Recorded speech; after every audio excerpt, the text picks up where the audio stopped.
The top stories tonight in Y News. Malacanang sees no legal issue in the voter registration extension. Lower House panel asked Senate to allow formerly Director Lincoln Ong to attend a House hearing. The lower house also releases formal subpoena to formerly Executive Crisel Magno.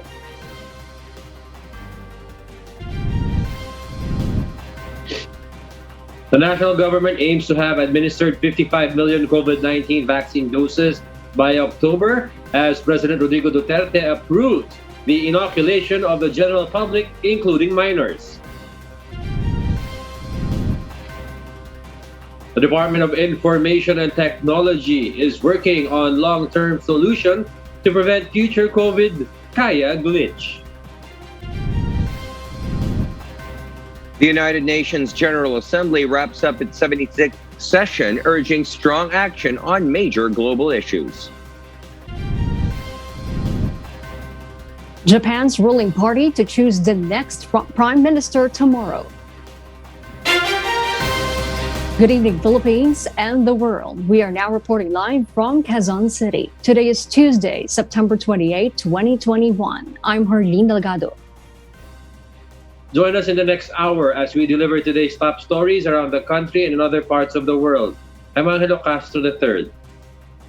We are also seen in 1,935 satellite monitoring centers nationwide and via live streaming worldwide through the UNTV News and Rescue social media accounts and our website, untvweb.com. I am William Theo. First in the news. The Commission on Elections is most likely inclined to extend the voter registration, while Malacanang does not see any legal impediment for this. Dante Amento tells us why. Presidential spokesperson Harry Roque disclosed today that the palace has not yet received the copy of the document or bill seeking to extend the voter registration for another month or until October 31, 2021. This was Roque's response on queries regarding whether the president would sign the proposed law. Wala pa po ang papel sa Malacanang, pero wala po nakikitang hadlang, no? Unless sa pag-aaral ng legal department ng Office of the Executive Secretary, no, ay merong legal objection. Pero sa tingin ko naman po, walang objection. But I stress na hindi pa po namin natatanggap yung pirmadong kopya ng panukalang batas na yan. Commission on Elections spokesperson Director James Jimenez in a statement said the COMELEC and Bank will deliberate on the proposed extension tomorrow, and the Commission will likely give in on the request. Even Senator Jaime Marcos, chairman of the Senate Committee on Electoral Reforms and People's Participation, also disclosed that a COMELEC official called her this morning and informed her that they will pass a resolution tomorrow to extend the voter registration to October 31, 2021. Dante Amento, UNTV, News and Rescue. We serve the people. We give glory to God. The Commission on Elections may only allow a shorter period of the extension of voters' registration among Filipinos outside the country. Nel Maribohok will tell us why. The proposal to extend the voters' registration for 1 month may only be possible for local residents. During the House plenary deliberations of the Commission on Elections proposed budget, Surigao del Norte 1st District Representative Francisco Jose Matugas II, who also serves as the Vice Chairperson of the House Committee on Appropriations, said this might not be applicable to overseas voters. According to Congressman Matugas, the preparations for the overseas voting requires a longer process. The problem is yung voting po ng overseas voters ay 1 month earlier po doon sa ating local and national elections. So yung preparations needed is dapat po mas maaga. But the poll body said to be open to the possibility to extend it along with local registration. I just received information from our chairman of the COMELEC na yung proposal po na gawin nating 30 days extension yung overseas voters registration, isama nila sa consideration tomorrow sa in-bank meeting nila. According to COMELEC, there are around 1.5 million overseas Filipinos who have already registered so far. Nel Maribuhok, UNTV News and Rescue. We serve the people, we give glory to God. Meanwhile, President Rodrigo Duterte will consider the public's opinion on his possible vice presidential bid in the 2022 elections.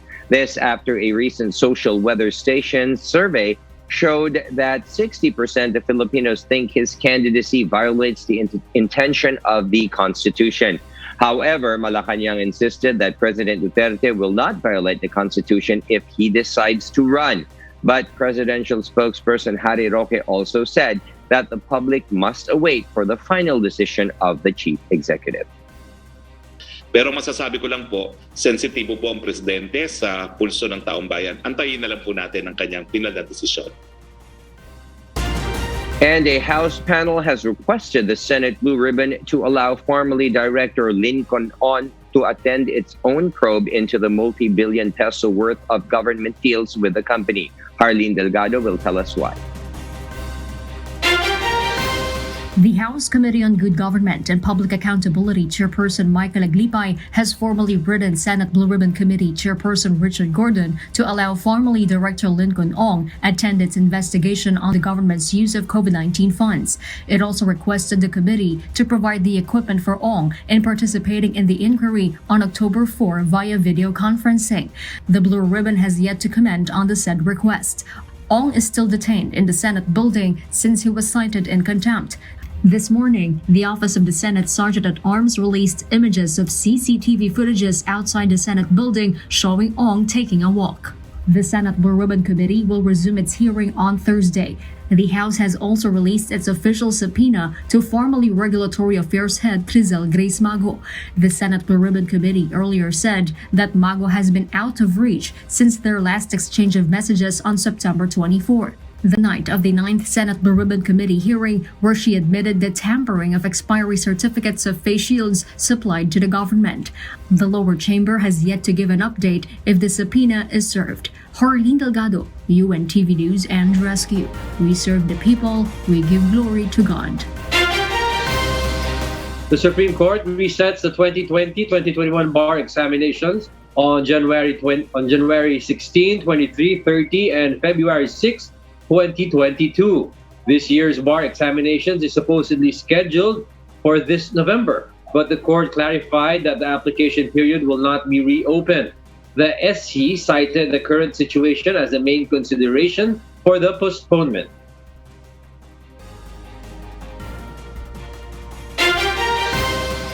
Palace officials see no discrimination in some restrictions being implemented against unvaccinated citizens.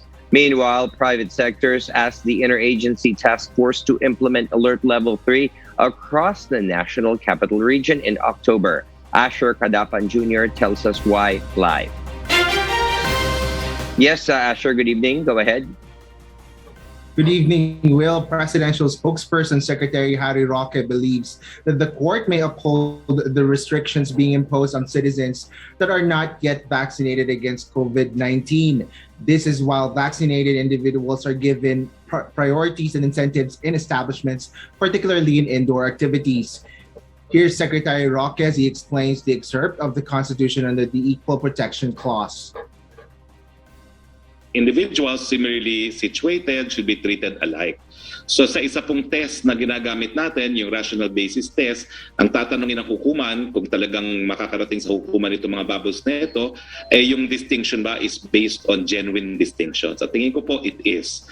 Because alam naman natin na yung mga hindi bakunado ang siyang talagang tinatamaan ng sakit at sila talaga po pwedeng maging super spreaders. Presidential Advisor for Entrepreneurship Joey Concepcion meanwhile clarifies that the bubbles for the vaccinated people aims to end lockdowns and allow the economy to safely reopen. Concepcion explains that vaccinated citizens should be granted more mobility as they serve as consumers during the current situations as they are protected from hospitalization. I don't believe there's any discrimination here when it comes to protecting the unvaccinated. What we are trying to do is protect those that are most vulnerable in this disease. No? And clearly, if you look at the hospitals, they are full of unvaccinated patients. The private sector, on the other hand, urges the government to shift the alert level system in the National Capital Region to alert level 3 starting October 1. The business owners explained they need to recover from all the losses, especially during the stricter implementation of restrictions where they were forced to suspend or completely shut down their operation. Kasi importante dito yung capacity dapat itaas para mas maganda ang benta nila. At 3 buwan lang sa itong quarter, importante dito na mabawi nila ang mga lugi nila para mabayaran yung 13-month pay sa mga empleyado pagpasok dito ng Christmas. No? We're just asking to move the country slowly, responsibly to the next stage, which is alert level 3. We're not at alert level 3, for example, in our industry, our dining capacity would just go from 10% to 30%. That's not significantly a big jump.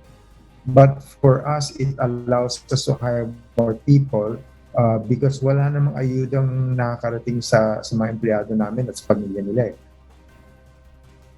Federation of Filipino-Chinese Chambers of Commerce and Industry Incorporated Public Information Office Chief Wilson Flores also favors the balance for the sake of both the economy and public health, since a big fraction of Metro Manila's population has already been vaccinated. Dapat masanay na tayo dito sa pandemya na to. Halos magdadalawang taon na itong pandemya. Kailangan tayo maging mag-adjust na tayo. Hindi na tayo pwedeng matakot, mamuhay ng live in fear. Meanwhile, Trade and Industry Secretary Ramon Lopez favors to increase the capacity of fully vaccinated individuals under alert level 4. I agree to your point na kung pwedeng imbis na 10% lang po, actually, sa vaccinated sa level 4, talagang hindi ho talaga mabubuhay ang mga SME dyan ay kung pwedeng maakyat po sa 20 o 30% na vaccinated. Will, the presidential spokesperson, however, expresses his support to the business sector's recommendation as talks are being made with the Interagency Task Force on the management of emerging infectious diseases. Will? Yes, thank you, Asher Kadapa Jr. for that live report. Meanwhile, the government aims to have administered 55 million doses of COVID-19 vaccines in October. This as President Rodrigo Duterte approves the inoculation of minors and the general population next month. Rosa Licos details why. The Philippines has administered 44.3 million doses of COVID-19 vaccines as of September 27, 2021.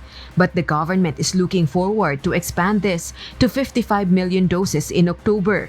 To achieve this, the country must be able to reach 100 million doses of vaccine supplies and administer at least 500,000 doses daily. Ito po ang ating target na we will administer at least 55 million plus doses. So, pwede pa po ito umakyat pagka nagkaroon po tayo ng mataas na capacity sa ating mga LGUs at ating mga PCPs. President Rodrigo Duterte has already approved to start the immunization of the general population as well as minors next month. Thus, Palace spokesperson Harry Roque already advised parents to register their children for inoculation. Magsisimula na po ang pagbabakuna sa general population itong buwan ng Oktubre. Ito po inaprubahan na ng Pangulo sang-ayon po sa advice ni Vaccine Czar Carlito Galvez. At magsisimula na rin po ang ating pagbabakuna ng ating mga kabataan. Meanwhile, the chief executive has warned government employees who refuse to get vaccinated. Sa gobyerno, ayaw mong pagbakuna, umalis ka. Go out of government. Why?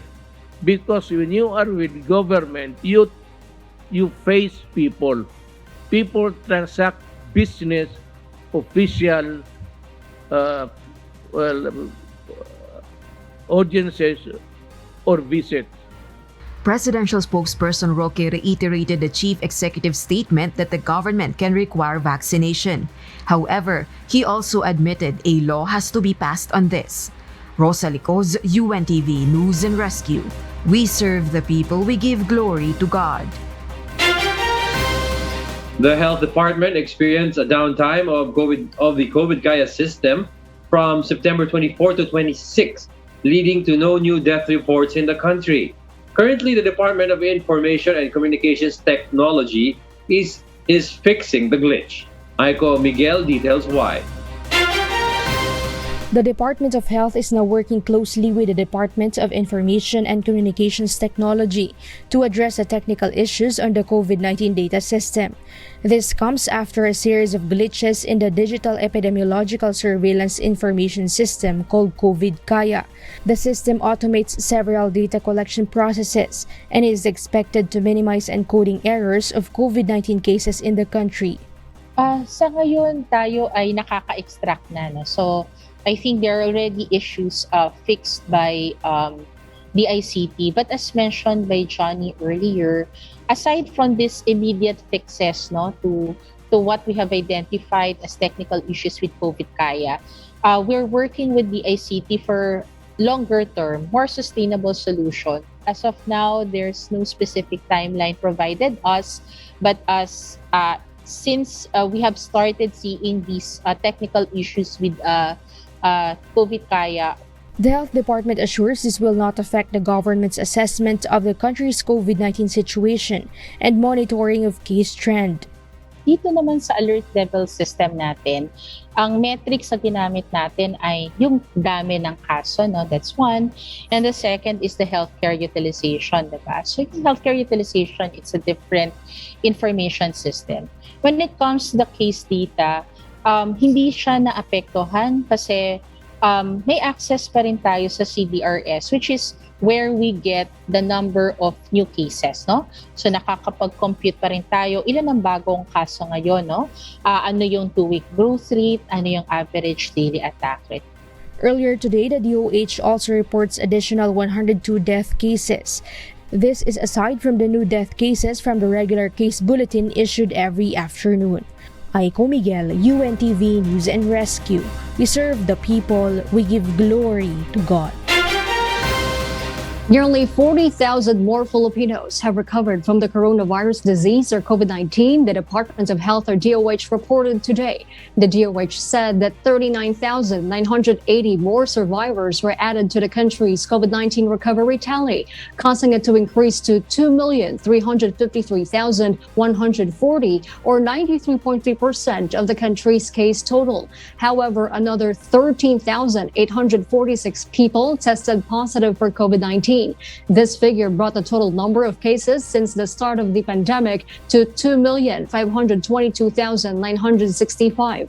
Of the total case count, 132,139 are active cases. Of these patients, 76.6% have mild symptoms, 16.4% are without symptoms or asymptomatic, 3.99% are moderate cases, 2.1% are severe, and 0.9% are in critical condition. Also, 91 new deaths were logged. The country's COVID-19 death toll went up to 37,686 or 1.51% of the overall confirmed cases. The death count also includes the 102 fatalities that were earlier announced by the DOH.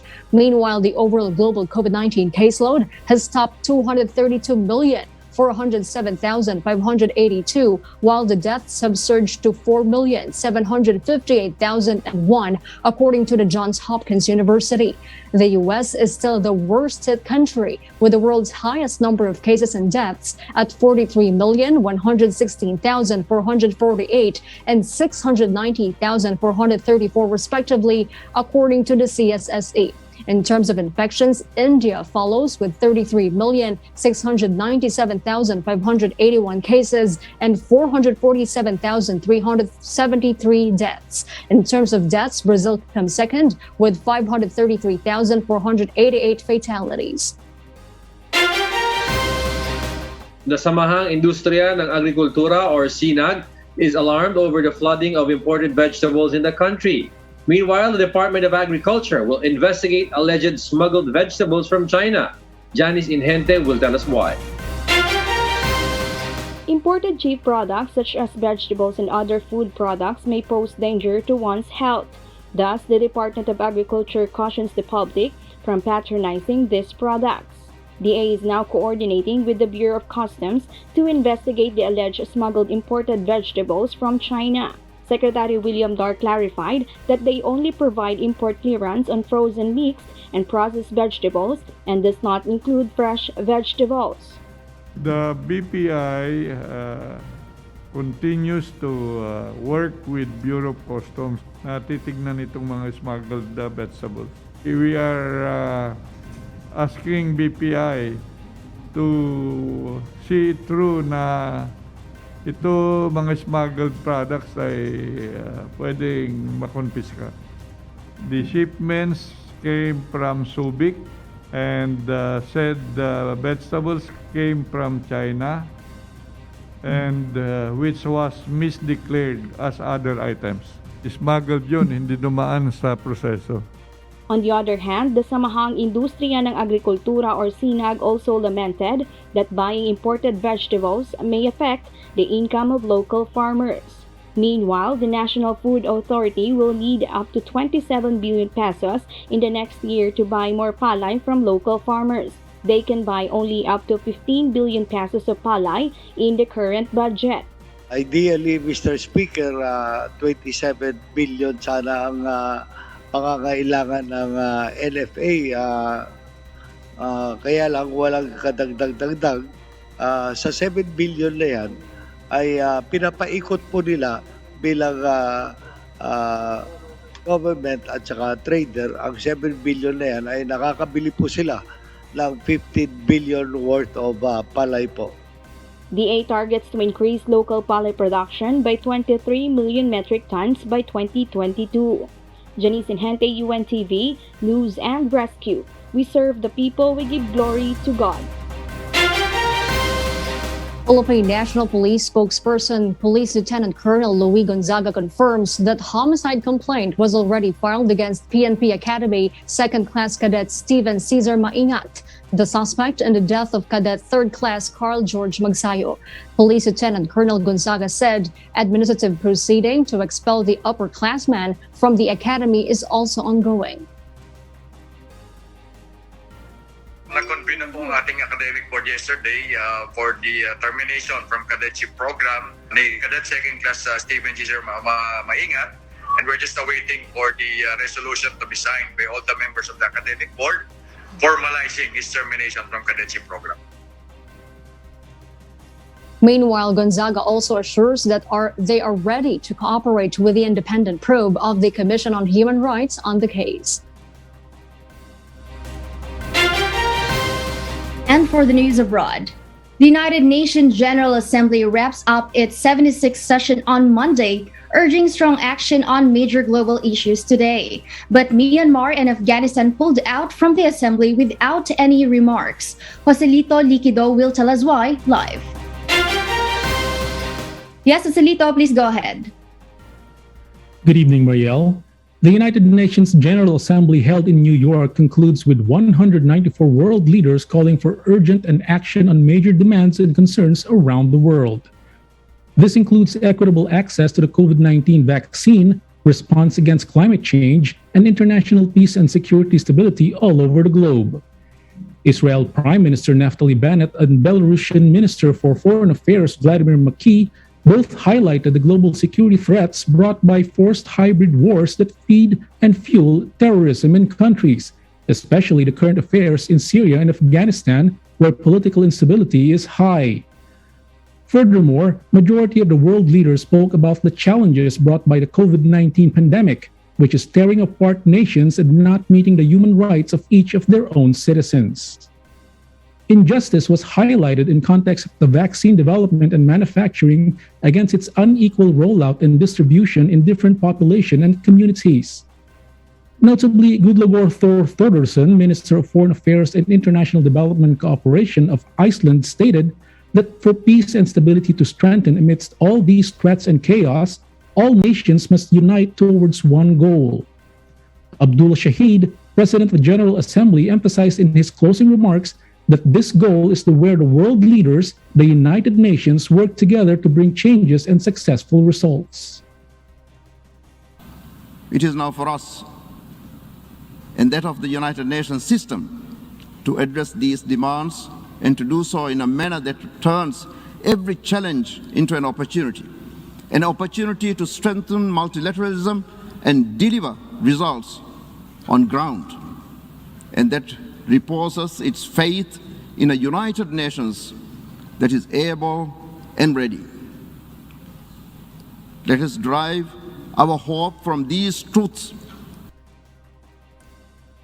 The assembly concluded without the participation from Afghanistan and Myanmar. This is due to the recent coup in Myanmar and the current Taliban concern in Afghanistan, which led to their ambassador being an unrecognized speaker after not meeting the requirements of the UN. With that, the General Assembly has concluded as we wait to see the results brought by it. Back to you, Mariel. Joselito, how were the pandemic restrictions followed during the in-person session for this General Assembly? Mariel, the delegates were limited to the size of the Assembly Hall. The 194 heads of state or government all attended in person. However, UN member states were invited to provide their speech through pre-recorded videos to avoid in-person contact. Mariel? Thank you, Joselito Liquido, for that live report.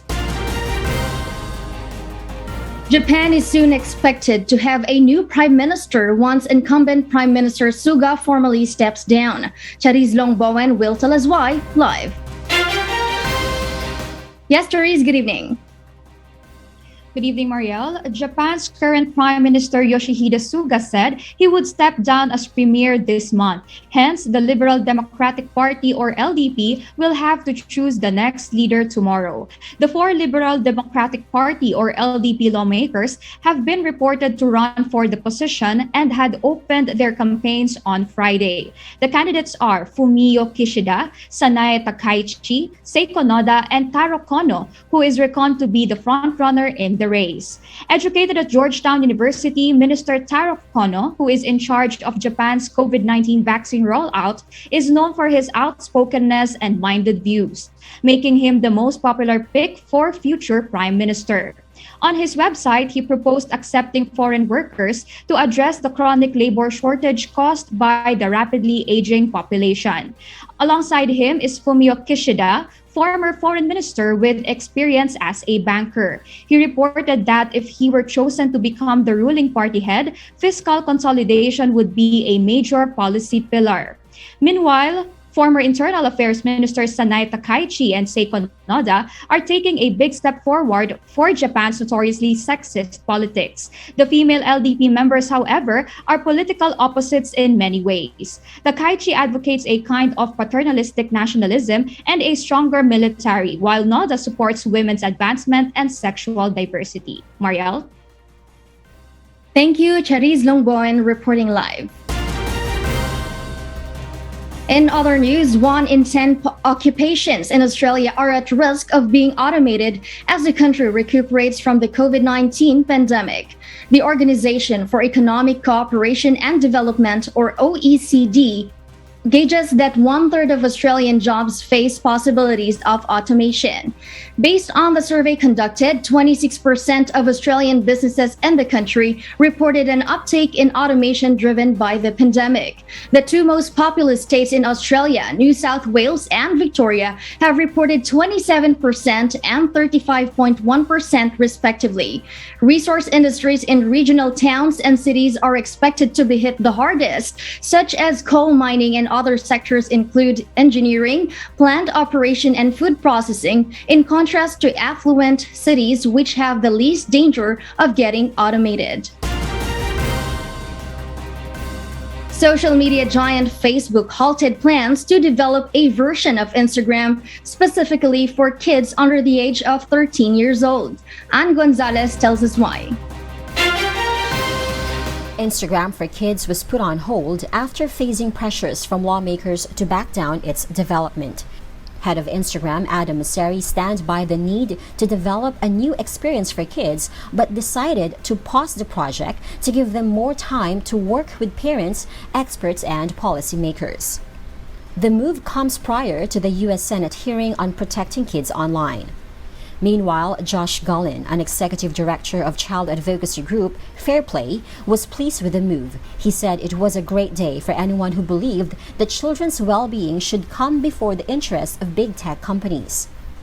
The executive director urged Facebook to use this pause to actually engage with the independent child development experts, but also said that they won't stop pressuring Facebook until they permanently pull the plug. Ann Gonzalez, UNTV News and Rescue. We serve the people. We give glory to God. And those are the reasons behind the news in other parts of the globe. I am Maria Latoza reporting live from Perth, Australia. Good evening. And before we close, we will leave you with a word, giving glory to God. From the book of Psalms, chapter 119, verse 11. It says, "Thy word have I hid in mine heart, that I might not sin against thee."